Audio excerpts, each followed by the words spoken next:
So yesterday we began to talk about the idea that when it comes to Jewish outreach, the first thing to do is to focus on chesed, on love, on kindness, on goodness, before you get down to the business of what it is that you want from the person. You want them to do another mitzvah, etc., etc.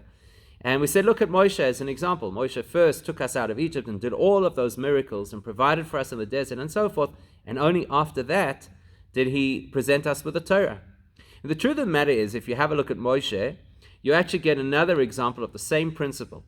Because when you have a look at the story of Moshe, it says that at the end of his life, before he passed away, Moshe gave everybody a good dose of musar, a real talking to, a proper lecture from a so-called dizzy height.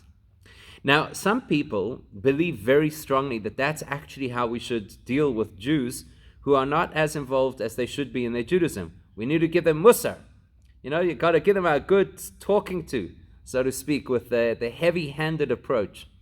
Not so long ago in history, there was the concept of the traveling maggid, and basically what the traveling maggid used to do is he'd go from place to place, and his job was, these were incredible orators, and they'd get up in front of the community, and they'd give them iber and kop, as they say. They'd give them a good tongue lashing. You're no good, and you're not observant as you should be, and you don't learn as much as you should, and if you don't fix up your act, you're going to go to who knows where in the next life. That was very common, and fortunately, it's kind of disappeared a little bit from the landscape, but unfortunately, there still remain people, I think, in today's world who are very focused on that approach. In fact, over the years, I've had people come to me and say, you're too soft. As a rabbi, you're too soft. If you would come from the old background that I used to come from, you'd give them, you'd tell them straight, and you'd instill the fear of who knows what into them so that they behave. So the question is that appropriate? And you go back and you see that Moshe Rabbeinu himself, at the end of his life, he does exactly that. Very heavy words from the beginning of the parasha of Devarim right through the whole last book of the Torah until he passes away. And some of the things that Moshe says over there are very harsh.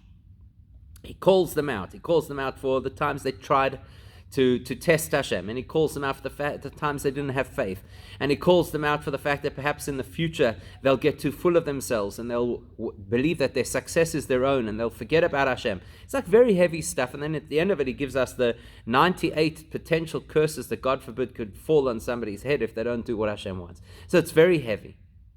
What's interesting about it is that before he begins his speech, he says, Eile advarim, these are the words that Moshe said in his final soliloquy to the Jewish people, after he conquered the lands of Sichon and Og.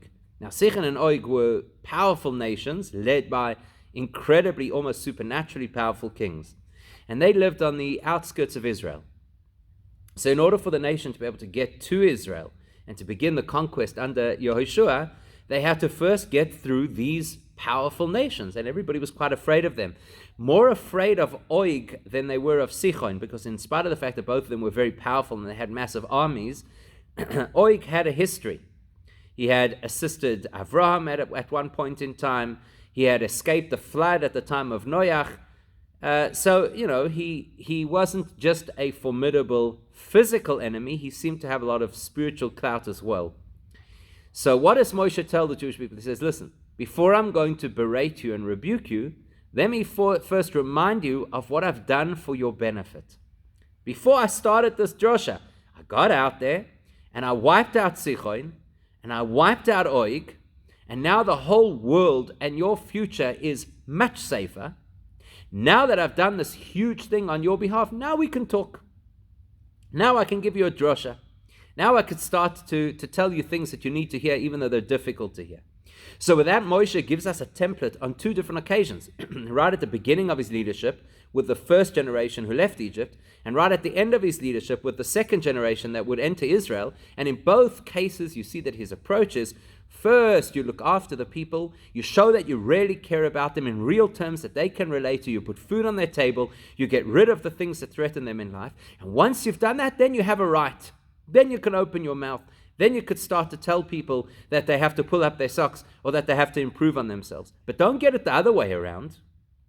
Don't think that your first port of call is to be the big musarnik and start telling everybody what's wrong with them.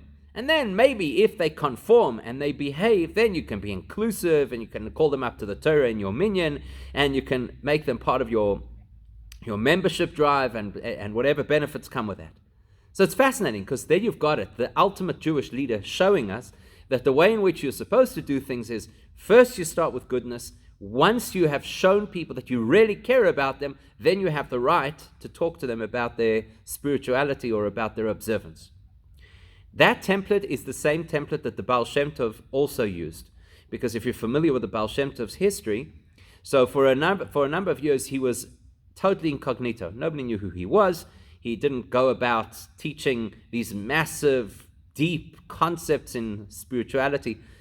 For the first part of his life, he was very quiet and anonymous, traveled a fortune, and focused primarily on helping people, because it was a very difficult time in Eastern Europe.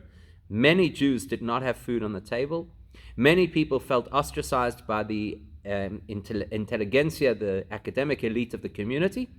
And many of them were obviously exposed to terrible anti-Semitism. Now, if you read the stories of the Baal Shem Tov from the early years, you'll see that those are the things that he tackled.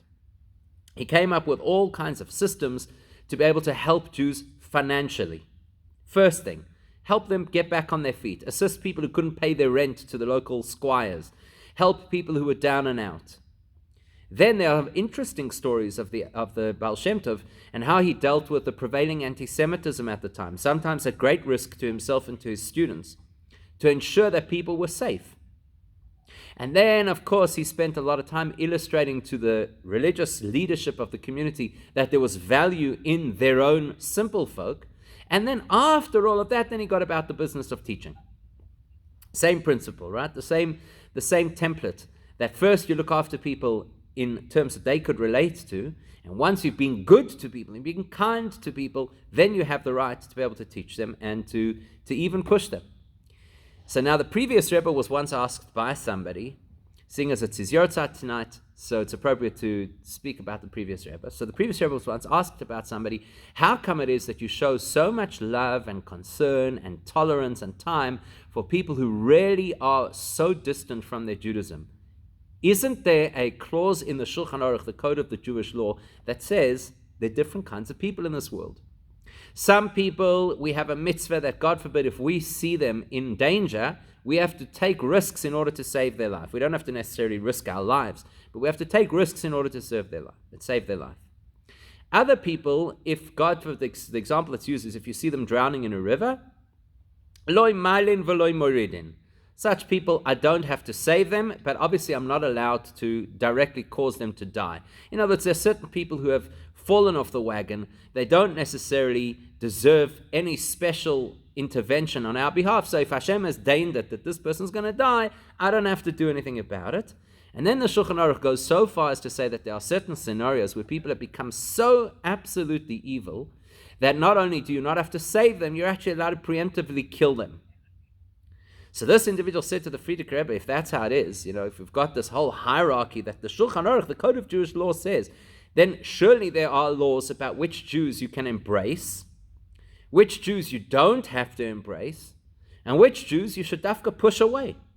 So why do you have this broad-based outreach where you're so good to people who, let's be honest, if we're really honest about it, I can assure you now that every single Jewish community on the planet knows at least one person who they are convinced should be stripped of their rights to be Jewish because of their behavior and because of the damage that they've done to the Jewish world and because they're self-hating Jews or whatever other expressions we use. So this was the complaint that this individual had to the previous Rebbe. So the Frierdiker Rebbe said to him, you're absolutely correct, technically, because it is in the Shulchan Aruch. However, there are 4 volumes of the Shulchan Aruch.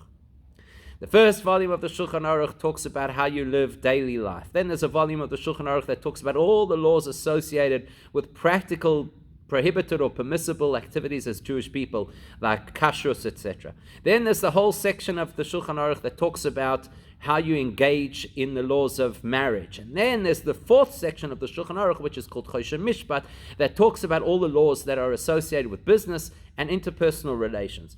At the very end of the very last volume of the Shulchan Aruch, in the very last section, that's where you get the law about which Jews you embrace and which Jews you distance.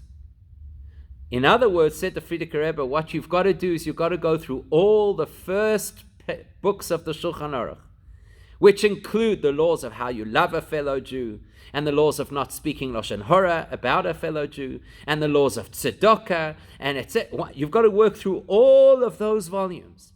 And if you've been through all of those volumes, and you've perfected all the other areas of your own personal connection to Hashem and connection to your fellow Jew, then if at the end of all of that you arrive at the final part of the Shulchan Aruch, and you still feel that there's an individual who needs to be ostracized, then you have the right.